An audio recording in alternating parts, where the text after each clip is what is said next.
Hey, what's up, guys? So, just taking a peek here.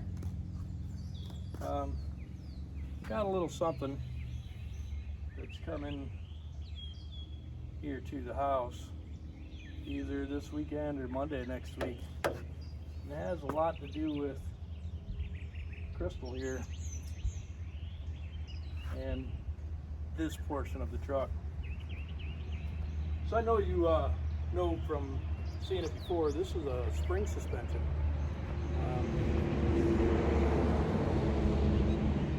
The odd part is this truck is actually a longer wheelbase than Trisha, which is unfortunate. If Trisha had this wheelbase, it would look so much cooler. It's only about 10 inches longer, but it's still cool. So you probably are guessing that I might have an 8-bag cutoff on its way here from up north. And I know you're thinking, oh man, up north, danger, but well, it's a Texas truck. It just got bought and moved up north, and then it got stretched. And it has a modern suspension on the back. My original intention was to stretch this thing out, you know, another 30 or 40 inches and stick some disc brakes on it and yada yada yada. But you know, the Kenworth lover in me wants Kenworth 8-bag suspension on it. So this week sometime we're going to take this off. We're going to take this front axle off. We're going to take this back axle off. We're going to take a couple of cross members out. We're going to strip it, you know. I'll have sandblaster come and sandblast the frame. And we'll butt the other frame up against it and see just how long we want it. Let me grab tape. It's pretty close to the center of the front end. This is just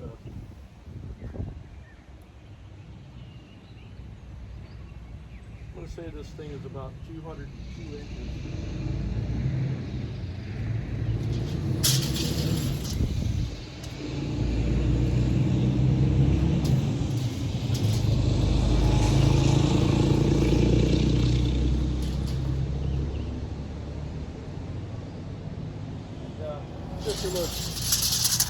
Trisha looks to be 185. So let's say this one was 200 inches, 15-inch longer wheelbase. And really, I wish that Trisha was this wheelbase. It just looks so sexy. But man, in order to get this thing,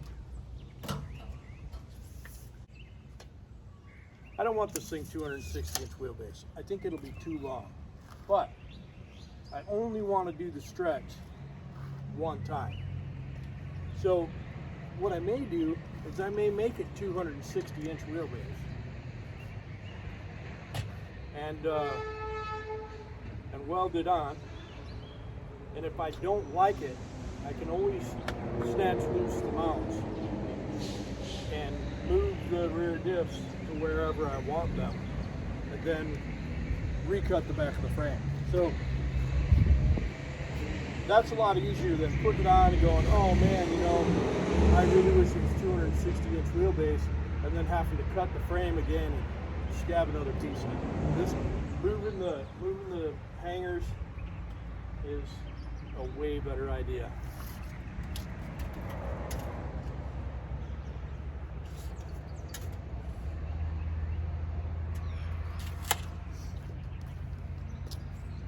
The other frame is 1996. I think it's a 1996. But I can't remember what he said. I know the measurements are pretty close. You know, you can move these things around a little bit, you know, depending on who put the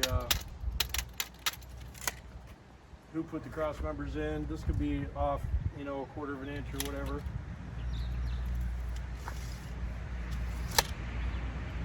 I'd like to think that red wasp doesn't have a nest up under there, but I'm sure he does. So I'll have to watch out for that. But so the plan is take the deck plates off, take the fifth wheel off, take the front axle off, take the rear axle off, set this thing square. I may even put it up there on the concrete. park it this way and get it squared up and blocked up and take all this crap off of it, and then decide on Wheelbase once the rear end's here. I'm going to say maybe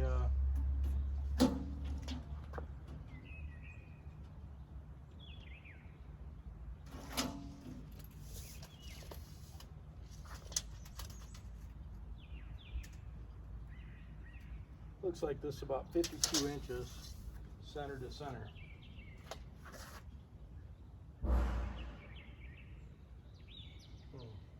52 is a long ways, but it's not horrible. So maybe the front suspension hanger. Let's see what it looks like.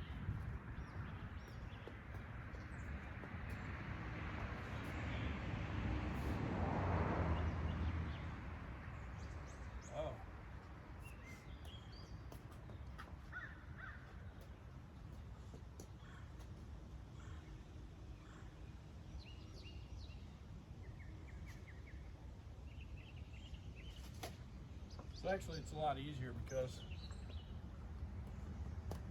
it only has one hanger on the 8-bag. So what I'll do is I'll make this into a cross member, because it looks like maybe these bolts on here are, yeah.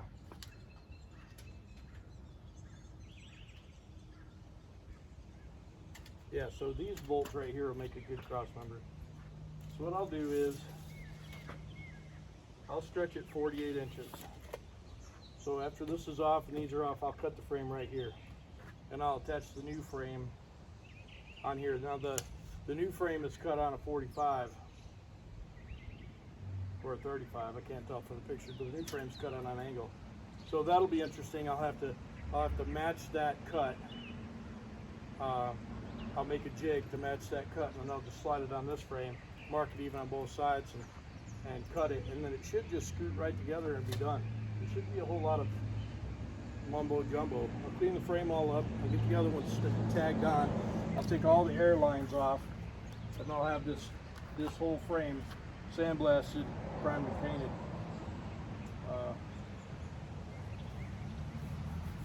Black, of course.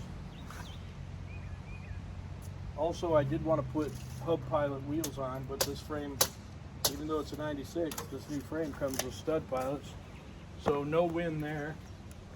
But you know, I don't mind for now. Eventually, I'm gonna put super singles on it, and I'll change the hubs. Depends on what those rear ends are. Maybe those rear ends aren't even the right gear ratio. I think it's got 370s in it.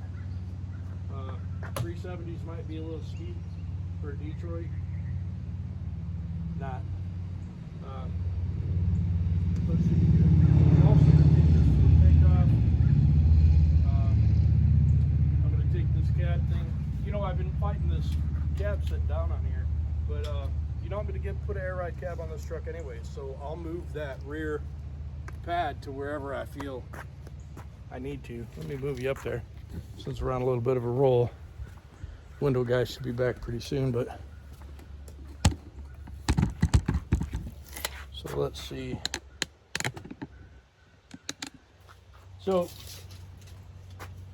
there's some room to move right here. This is where the bolts are to hold this cab mount on, and these fuel tanks, they're just, you know, 4 bolts on each one.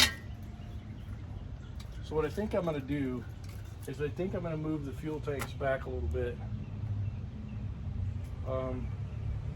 Maybe put the front of the tank here instead of under here. I'm not 100% sure, but I'm thinking about that. And then this, I'm going to get the air ride cab mount, and I'll take this off and I'll weld the hole shut, and I'll put the new one wherever I think it needs to go, and I'll re-drill holes. Okay guys, so man, what I got figured out is, if you see right here, this fuel tank used to be set back here, just like on Trisha, in the same spot. Then somebody decided they was going to move it forward, And if you'll see that front bracket, it is right on the brace that the cab sits on. So what I got figured out is when they move this, they've got this kicked back a degree, and the one on Trisha is actually kicked forward a degree. So it wasn't the truck's fault, it was the guy who moved the fuel tanks. It used to be, this front bracket was right here. You can see the witness marks, and the rear bracket was right here. And they took that off and moved that thing forward for some reason, and joined it up on there. And just to give you a little peek over at Trisha's, you see that's on the same bracket. So there you have it. That'll solve the problem with the cab not setting down in the right place. So let's see what else. Also, I've seen the exhaust that I want to put on this truck. For those of you who follow me on Facebook, you've seen a post I made the other day. There's a, and if I had the money and I needed one more truck, I'd just buy it. It's like a 94 or 95 square headlight, big bunk K100, and it's got two of the most gorgeous 10-inch exhausts on it, and they're bull haulers, and they're high, and they look so good.